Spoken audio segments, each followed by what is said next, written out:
Deux principaux points sont à l'ordre du jour de cette première réunion du conseil d'administration de l'agence du barrage de Kandaji pour le compte de l'année 2018. Nous allons examiner l'état d'avancement du programme et en second point, nous allons examiner le plan de travail et le budget annuel 2018. Et enfin, nous allons voir s'il y a des divers que nous pourrons inscrire. Cette réunion aura pour objectif de se pencher sur le niveau d'avancement des travaux sur le terrain et surtout d'étudier les moyens pouvant accélérer l'exécution de ce programme sur lequel les Nigériens nourrissent beaucoup d'attentes. Qu'elle marque un point de départ qui va nous acheminer finalement vers le démarrage effectif des travaux de ce barrage tant attendu par les populations nigériennes. Aujourd'hui, en ce qui concerne la composante génie civil du barrage, c'est-à-dire la construction du barrage, aujourd'hui, l'entreprise qui doit réaliser les travaux a été retenue. Nous sommes en train de prendre les dispositions pour qu'elle démarre les travaux effectivement en 2018. La deuxième composante qui est l'une des composantes importantes, c'est la réinstallation des populations. Je rappelle que nous avons déjà achevé la réinstallation des populations qui sont sur le site où les travaux doivent être réalisés. Donc ça c'est fini. Actuellement, nous sommes en train de nous préparer pour entamer la réinstallation de la population de la deuxième vague. Cette réunion, qui précède celle avec les partenaires dans les prochains jours, va permettre de faire le point sur le niveau d'exécution des travaux pour enfin enclencher l'autre phase importante du programme, à savoir le début effectif des travaux dont la finition est envisagée courant 2021, ce qui fera de ce vieux rêve une réalité.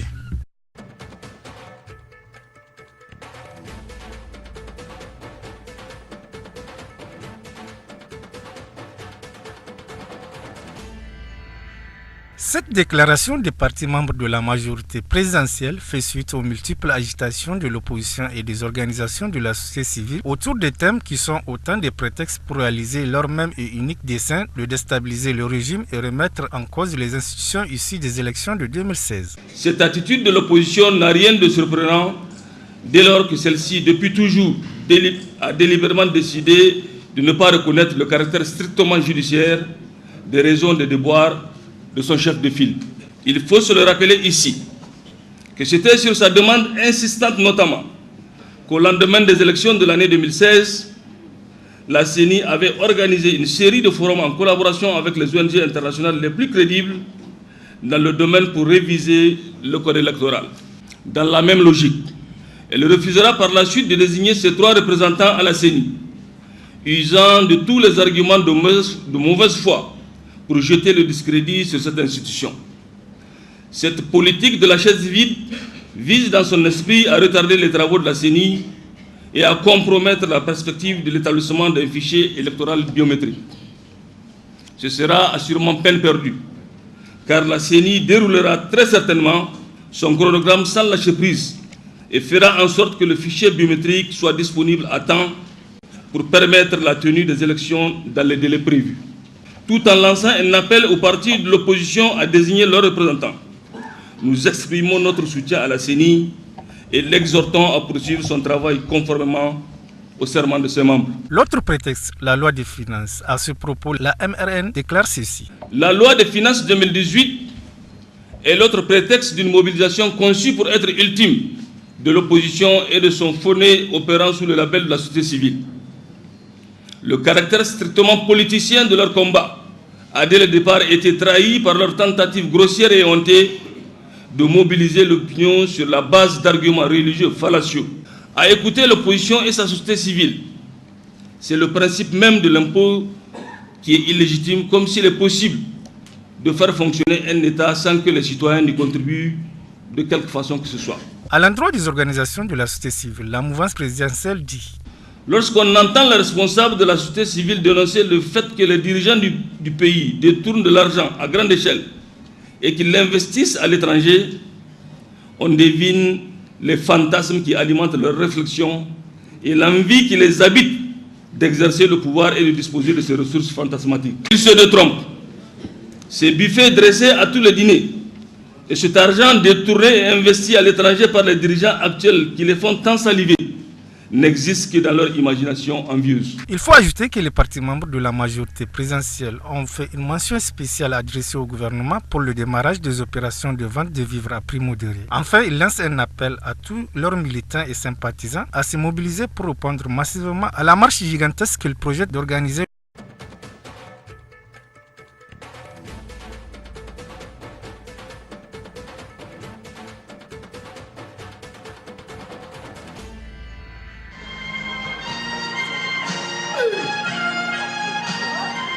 La célébration du Nouvel An chinois était au centre de cette soirée festive dans l'enceinte de l'ambassade de Chine au Niger, un moment important qui marque le début d'une nouvelle page dans l'histoire culturelle de la République populaire de Chine. Le Nouvel An chinois, dont l'histoire de célébration peut remonter au XIe siècle, avant l'ère chrétienne, c'est-à-dire une histoire de plus de 3000 ans, est la fête traditionnelle la plus importante et la plus populaire de Chine.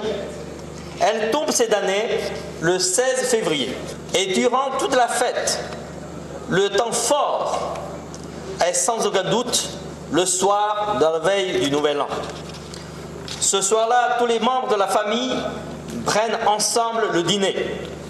Après le dîner, les jeunes doivent dire des mots de bonne année et de longévité aux personnes âgées, tandis que les aînés doivent donner aux enfants un enveloppe rouge avec dedans un peu d'argent comme étrenne, symbolisant la chance et la prospérité. Cérémonie au cours de laquelle le diplomate chinois au Niger a saisi pour retracer les grands axes des relations bilatérales entre la Chine et le Niger. En tant que l'ambassadeur de Chine au Niger, en passant en revue le développement des relations sino-nigériennes dans l'année qui s'est écoulée, je me sens très fier parce que l'année 2017 a vu les relations d'amitié et de coopération entre nos deux pays continuent de se développer d'une façon rapide et stable. La confiance politique s'approfondit sans cesse. Les échanges de haut niveau, de même que les échanges humains et culturels, s'intensifient davantage. Après l'instant protocolaire, les Nigériens et Chinois ont partagé dans la communion des cœurs, la riche et diverse culturelle, une manière de renforcer les liens diplomatiques entre les deux pays. Il faut ajouter que ce nouvel an chinois, aussi appelé fête de printemps, sera l'année du chien de terre.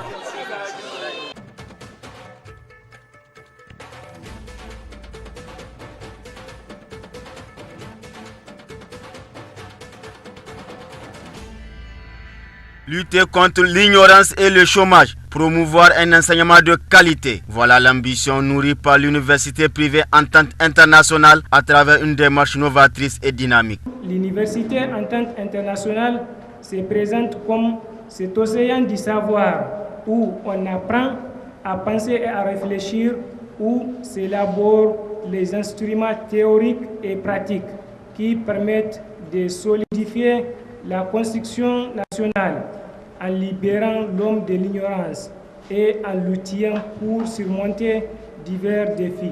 On sait que les universités ne pourront maintenir leur développement qu'à la condition de demeurer des foyers intensifs de recherche fondamentale et appliquée. La présentation de l'université par son secrétaire général ayant précédé la conférence sur les sciences de l'éducation approche plurielle a fait ressortir son cadre organisationnel ainsi que les différentes filières dispensées et la vision de la dite université. C'est une université qui est créée avec une dynamique pour apporter en tout cas notre contribution au développement d'abord de l'Afrique et particulièrement du Niger. Que plus de 70% de nos enseignants viennent d'ailleurs, c'est-à-dire de France, du Canada, de l'Arabie Saoudite, du Soudan et du Nigeria et de la Libye, un peu partout dans le monde entier. Devant le panel d'invités de marque, le représentant du ministère de l'Enseignement supérieur, de la Recherche et de l'Innovation a exprimé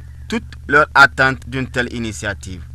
La qualité, l'expérience et les responsabilités de l'intervenant présagent d'un échange fructueux et bénéfique pour toute l'assistance. Au nom du ministre de l'Enseignement supérieur, de la Recherche et de l'Innovation à Péché, je souhaite plein succès et que cette conférence soit le point de départ d'une série de conférences que nos établissements de formation supérieure privés auront à animer au cours de cette année académique 2017-2018. La conférencière, professeur Emmanuel Brosset de l'Université Jean Jaurès de Toulouse, a édifié l'assistance sur les approches plurielles des sciences de l'éducation. C'est une science comme les autres, certes, mais c'est aussi une science particulière parce que c'est une science qui particulièrement est soumise à une attente sociale forte. On attend des sciences de l'éducation un pouvoir d'expertise. On attend donc ici et là qu'elles contribuent à améliorer, à évaluer le fonctionnement du système éducatif. Alors, qu'est-ce que les cursus en sciences de l'éducation visent?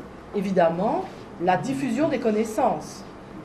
Mais la diffusion des connaissances, qui sont des connaissances sous forme de concepts, des connaissances conceptuelles, mais aussi qui s'appuient sur l'expérience, sur les expériences, sur le recueil de données, et dont on peut rappeler qu'elles sont toujours inachevées. Une conférence fort enrichissante à la lumière des échanges fructueux qui en sont découlés et de la qualité des participants constitués d'éminents professeurs, parmi lesquels Sidikou Ramatou, Talibi Moussa, Sagayer Moussa, ainsi que les représentants des corps diplomatiques, d'intellectuels et d'étudiants.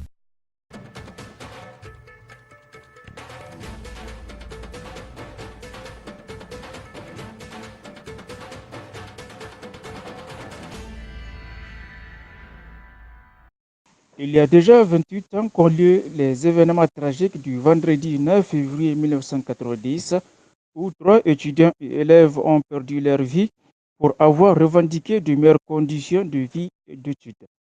Cette année a connu ville natale de Feu Alionanti, un des étudiants tués. Les scolaires du département ont commémoré ce 28e anniversaire ce mardi 13 février.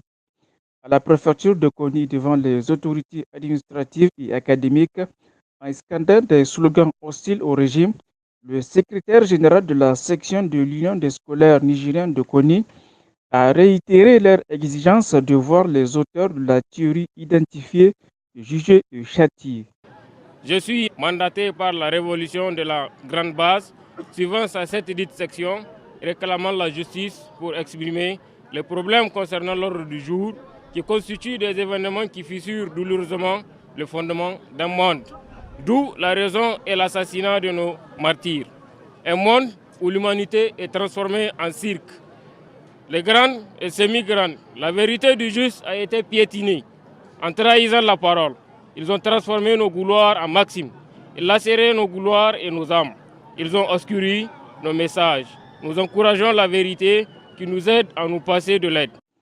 Après la préfecture, les scolaires se sont rendus au domicile de la famille de Feu Alionanti. Là, l'émotion était grande. Je dirais que ça met du baume au cœur et que nous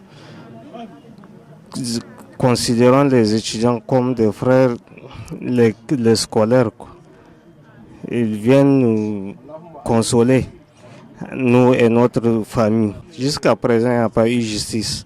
Depuis 1990, et voilà que l'année dernière, notre maman est décédée. Jusqu'à présent, elle n'a pas connu le tueur de son fils. Ce que nous souhaitons auprès des autorités, c'est de faire justice, quoi. Abdou Maman Seguir, Issaka Kane et Alionanti ont ainsi perdu leur vie parce qu'ils avaient peur de l'avenir que les dirigeants de l'époque voulaient leur réserver.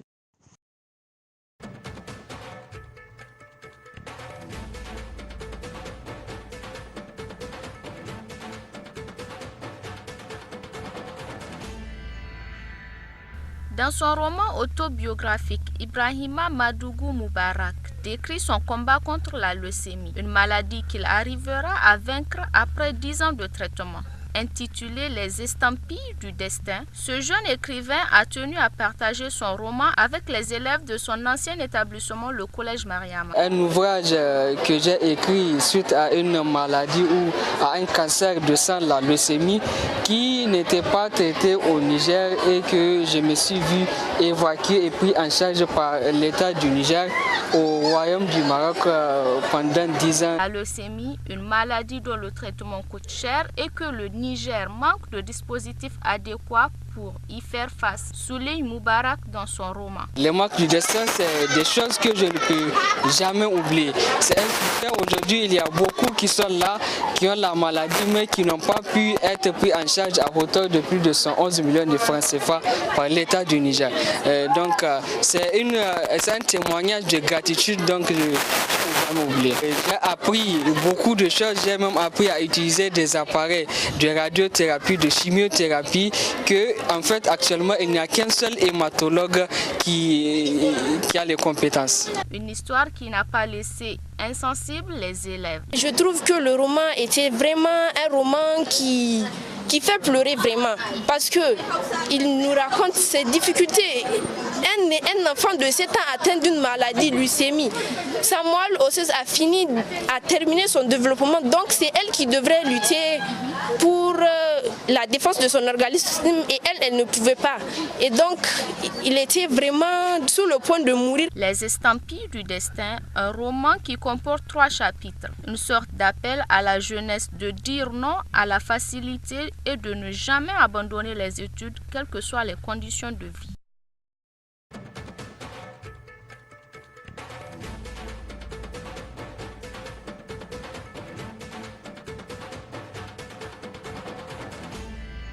Fête de ceux ou celles que la flèche de Cupidon a touché, la Saint-Valentin est donc la fête par excellence de la romance. Occasion pour les couples amoureux d'échanger et s'offrir des cadeaux et mots doux, et aux grandes enseignes et restaurants de se mettre à l'heure de la Saint-Valentin, chocolat, fleurs, parfums, petits plats spéciaux à la chandelle accompagnés généralement d'un message. Oh, la Saint-Valentin, ça explique beaucoup de choses. Valentin, c'est l'amour. Ton partenaire, ton mari, ton copain, tout ça là, c'est une fête que offrir à son partenaire fera plaisir, quelque chose de très joli. Pour exemple, il y a beaucoup de choses que nous disposons des chocolats en forme de cœur. Nous avons les mugs, nous avons les bijoux, nous avons, comment ça s'appelle, la décoration pour décorer vos chambres et autres. Nous avons des roses à offrir au Valentin et je crois quoi encore, des bijoux. Il y a plein de gadgets que vous pouvez former et offrir aussi.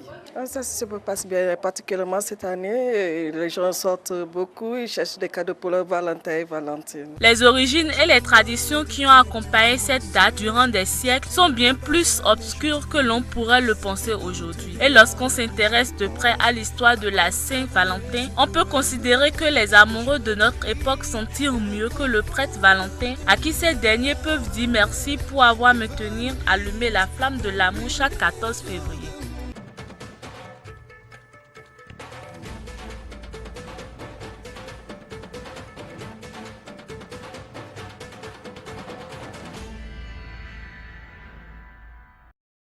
Qui dirait il n'y a que l'amour en l'air en ce 14 février. Cette journée est également celle d'une pathologie qui concerne le berceau de nos sentiments. En effet, une attention est destinée aux cardiopathies congénitales qui, à l'heure actuelle, constituent une préoccupation sanitaire pour les spécialistes du cœur. Malformation du cœur présente à la naissance est due à un défaut de développement survenu durant la vie embryonnaire. La cardiopathie congénitale toucherait environ 1% des naissances vivantes et représenterait la malformation congénitale la plus fréquente chez les nouveau-nés, environ 700 naissances sur 100 000 d'après les sources médicales.